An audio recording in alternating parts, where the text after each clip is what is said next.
Want to make purchases on your iPad for apps, in-app content, or media?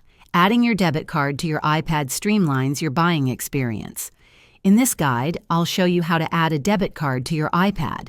To add a debit card to your iPad, you're essentially adding it as a payment method for your Apple ID. Go to the Settings app on your iPad.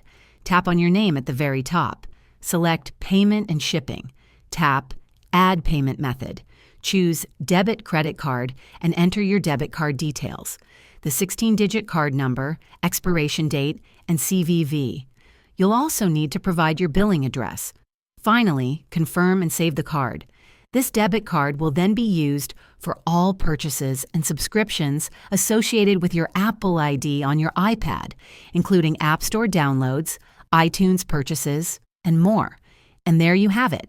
Adding a debit card to iPad is done through your Apple ID settings. If this video was helpful, give it a thumbs up and subscribe for more tips.